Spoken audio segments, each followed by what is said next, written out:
Bharatiya Janata party के सरकार के 1 वर्ष पूर्ण होने पर भी पूरी प्रदेश की जनता अपने आप को ठगा-सा महसूस कर रही है। कर्ज, क्राइम और करप्शन से भरी हुई इस सरकार के खिलाफ कांग्रेस आम जनता विधानसभा घेराव के रूप में विरोध का शंखनाद करेगी। उक्त बात मंदसौर विधायक श्री विपिन जैन ने रतलाम शहर में एक पत्रकार वार्ता में कही। श्री जैन ने बताया कि भारतीय जनता पार्टी की वादा खिलाफी, अजजा, महिलाओं, अल्पसंख्यकों के खिलाफ लगातार अत्याचार बढ़ते ही जा रहे हैं। घोषणा पत्र में हुई किसी भी घोषणा को भाजपा सरकार ने मूर्त रूप नहीं दिया है, चाहे वह किसानों के समर्थन मूल्य की बात हो, गेहूं व अन्य धान की सरकारी खरीदी की बात हो, चाहे महिलाओं के लाडली लक्ष्मी योजना में 3000 रुपये देने की बात हो। सभी बात से भारतीय जनता पार्टी की सरकार मुकर गई है। प्रदेश में महिलाओं पर अत्याचार असीमित बढ़े हैं। इन सब बातों को लेकर प्रदेश कांग्रेस कमेटी अध्यक्ष जीतू पटवारी जी एवं उमंग सिंगार जी के नेतृत्व में 16 दिसंबर को विधानसभा का घेराव किया जाएगा। इसमें रतलाम जिले के कांग्रेस कार्यकर्ता भी बड़ी संख्या में सहभागिता करेंगे। पत्रकार वार्ता में जिला शहर कांग्रेस कमेटी अध्यक्ष महेंद्र कटारिया, पूर्व विधायक पारस सकलेचा, नगर निगम नेता प्रतिपक्ष शांतिलाल वर्मा, वरिष्ठ नेत्री श्रीमती यास्मीन शेरानी, कार्यकारी अध्यक्ष फैयाज मंसूरी, शैलेंद्र सिंह अठाना, महिला कांग्रेस अध्यक्ष श्रीमती कुसुम चाहर, प्रवक्ता जोएब आरिफ, सुजीत उपाध्याय, उपनेता कमरुद्दीन कछावा, सेवादल राजनाथ यादव, ब्लॉक अध्यक्ष बसंत पंड्या, वीरेंद्र प्रताप सिंह, युवक कांग्रेस अध्यक्ष सैयद वुसत, NSUI अध्यक्ष नीलेश शर्मा सहित पदाधिकारी गण उपस्थित थे। कितना भ्रष्टाचार चल रहा है और ये बात करते हैं किसानों की। आज सबसे ज्यादा परेशान है तो किसान है। उनका नामांतरण हो नहीं रहा है, बंटवारा हो नहीं रहा है, उनके रास्ते के जो झगड़े हैं उसमें तहसीलदार, SDM ये सुनते नहीं है, इनसे भी पैसे मांगे जाते हैं। तो कुल मिला के पूरे मध्य प्रदेश के अंदर एक अराजकता का माहौल है और इसीलिए 16 तारीख को पूरे मध्य प्रदेश के समस्त कांग्रेस कार्यकर्ताओं से भी हमने निवेदन किया और हमने तो आम जनता से भी निवेदन किया। वो कोई कांग्रेस का भी कार्यक्रम नहीं है, आम जनता भी आए और जो सरकार के वादे थे, जो वादा खिलाफी सरकार कर रहे हैं, उसके लिए ये विधानसभा का घेराव रखा है। और आपके माध्यम से मैं रतलाम जिले के सभी नागरिकों से आह्वान करता हूँ कि अधिक से अधिक संख्या में वहाँ पर पधारें। धन्यवाद। मुद्दा था गैस का कि गैस की टंकी हम 450 रुपये में, साल में 5 टंकी 10 टंकी, लेकिन उस मुद्दे पे भी सरकार ने अभी तक काम किया नहीं है। दूसरा, आज चारों तरफ बेरोजगारी है।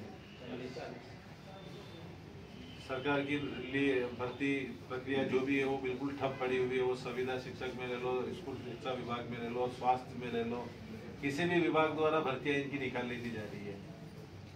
भर्तियां निकाली नहीं जा रही है और जो रिटायर हो रहे हैं तो पोस्टें खाली भी होती जा रही है। ये भी एक हमारा मेन मुद्दा है। दूसरा है मेन महिलाओं पे अत्याचार। अभी आपने देखा होगा कि पूरे प्रदेश में, क्योंकि आप तो मीडिया से तो आपको तो हर चीज पता रहती ही है, महिलाओं के ऊपर आए दिन बलात्कार वाली घटनाएं तो इतनी बढ़ गई है। अभी आपको मैं बताता हूँ, मेरे मंदसौर जिले में गरोड़ भानपुरा में 2-3 दिन पहले ही एक महिला को सरेआम गोली मार दी। दलित महिला थी और उसको गोली मार दी। तो जो गुंडा तत्व है ये भी बड़े हावी है। तो ये सारे मुद्दे को लेके विधानसभा का घेराव रखा है। एक और अभी आपने देखा होगा कि जो जल मिशन योजना है, जो इनकी योजना है घर घर पानी देना, उसमें भी जो भ्रष्टाचार हो रहा है वो तो बड़े चरम सीमा पर उसका भ्रष्टाचार है। और आपने देखा होगा कि अगर आप गांव में गए होंगे तो पूरे गांव के गांव इनने खोद दिए न, वहाँ कोई सड़कें, बड़ी मुश्किल से वो सरपंच लोग बेचारे सड़कें बनाते हैं गाँव की, और सारी सड़कें खुद गई है, लाइनें डाल दी है, पानी का भी कोई अता पता नहीं है। और इसमें तो भारी भ्रष्टाचार है। और मैं तो खुद विधानसभा के अंदर देखता हूँ कि विपक्ष, हमारे जो पक्ष वाले हैं, मतलब भारतीय जनता पार्टी के विधायक, उनने भी इस मुद्दे को विधानसभा के अंदर उठाया। तो इसमें भी जो भ्रष्टाचार है वो भयंकर भ्रष्टाचार है। वो भ्रष्टाचार तो हर जगह हो गया। भारतीय जनता पार्टी के राज में ऐसी कोई टेबल नहीं है जहाँ बिना पैसे दिए काम होता होगा। और कहीं ना कहीं जो भारतीय जनता पार्टी के जनप्रतिनिधि है, मंत्री है, विधायक है, इनकी भी निष्क्रियता है, ये कहीं ना कहीं ये मिले हुए हैं। क्योंकि आपने देखा होगा कि कहीं भी भारतीय जनता पार्टी का नेता एक स्टेटमेंट ऐसा नहीं देता है मंत्री या इनका पदाधिकारी के यहाँ भ्रष्टाचार हो रहा है तो इसको रोकना चाहिए। या अभी थोड़े दिन पहले की हम बात बताते हैं, लगा के 4,000 रुपए सोयाबीन बिक रही है, समर्थन मूल्य से भी 800-900 रुपए क्विंटल कम बिक रही है। उसके बाद भी सरकार की आपको, मुझे नहीं लगता है कि कहीं दिख रहा होगा कि सोयाबीन की खरीदी सरकार कर रही है। ये भी हमारी मांग है, मेन मुद्दा ये भी है। उसके बाद लाडली बहना, सरकार ने, शिवराज जी ने चुनाव में वादा किया था कि हम सरकार बनते ही 3,000 रुपए लाडली बहना को देंगे। 1 साल हो गया लेकिन लाडली बहना के खातों में अभी तक 3,000 रुपए होना चाहिए किसान की।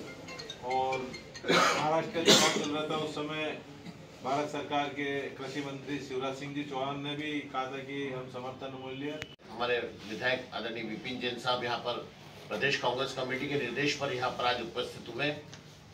जैसा कि आपको विदित है कि आने वाली 16 दिसंबर को भोपाल में मध्य प्रदेश का पूरा प्रदेश व्यापी घेराव का कार्यक्रम प्रदेश कांग्रेस कमेटी के आह्वान पर किया जा रहा है। कई मुद्दों को लेकर कांग्रेस जन जागृति के माध्यम से इस घेराव कार्यक्रम को करने जा रही है। उसी के तहत अभी विगत दिनों हमारे संगठन के प्रभारी प्रताप ग्रेवाल जी रतलाम आकर संगठन की बैठक लेके गए और किन मुद्दों पर हम लोग ये घेराव करने जा रहे हैं, क्या विषय है, इन सब बातों को अवगत कराने के लिए, आपके माध्यम से जनता में जागृति करने के लिए मीडिया बंधु के सारे हमारे विधायक आदरणीय विपिन जैन साहब आपके बीच में उपस्थित हैं। पूरे कार्यक्रम के संदर्भ में आप जानकारी देंगे। मध्य प्रदेश कांग्रेस कमेटी के अध्यक्ष आदरणीय जीतू पटवारी जी, नेता प्रतिपक्ष उमंग सिंघार जी के नेतृत्व में विधानसभा का घेराव का आयोजन रखा गया है। उसी सिलसिले में आज आप सभी से मैं चर्चा करने के लिए आया हूं। डॉक्टर मोहन जी यादव की सरकार बने और 1 साल हो गए हैं और 1 साल के अंदर अंदर उनने जो वादे किए थे, जो उनकी घोषणा पत्र में जो वादे थे, वो वादे अभी तक पूरे नहीं हो गए हैं और 1 साल का समय पर्याप्त होता है। हमने कांग्रेस पार्टी ने उनको 1 साल का पूरा समय दिया और उस 1 साल का समय समाप्त होने पर इस घेराव का आयोजन रखना पड़ा। जैसा कि सबसे पहले हम बात करते हैं किसान की। भारतीय जनता पार्टी ने उनके घोषणा पत्र में किसानों के लिए एक तो आय को 2 गुनी करने की बात कही थी, उसके अलावा धान का मूल्य 3100 रुपये, गेहूं का समर्थन मूल्य 2700 रुपये देने का बात कही थी। आपने देखा होगा कि पिछली बार भी जो गेहूं का समर्थन मूल्य था वो 2700 रुपये उन्होंने नहीं किया और आज पूरा 1 साल हो गया। आज खाद के लिए किसानों को लाइने में लगना पड़ रहा है और खाद भी समय पर उनको उपलब्ध नहीं हो रहा है। बिजली की भी हालत खराब है। बिजली की आए दिन एक ट्रांसफार्मर में 50-50 कनेक्शन, 40-40 कनेक्शन, 100 वाट का ट्रांसफार्मर है तो वहाँ 150 वाट के कनेक्शन दे रहे हैं और वो ट्रांसफार्मर जल रहे हैं। इनके पास ट्रांसफार्मर है नहीं और किसानों की फसल बिना पानी के सूख रही है। किसानों को 3 चीज चाहिए, उनको बिजली मिल जाए, पानी मिल जाए और खाद मिल जाए तो उनकी फसल समय समय पर अगर ये चीजें मिलती रहती है तो उनकी फसल अच्छी होती है। तो खाद की अभी दिक्कत है। उसके बाद जो उनका मेन था गेहूं का समर्थन मूल्य, क्योंकि हमारे इस मालवा में तो सबसे ज्यादा गेहूं होता है, गेहूं सोयाबीन दोनों होता है। गेहूं की फसल अभी लगा दी है तो अब आने वाले समय में हम मांग करते हैं कि 2700 रुपये जो उन्होंने वादा किया था वो 2700 रुपये क्विंटल गेहूं की खरीदी सरकार करे।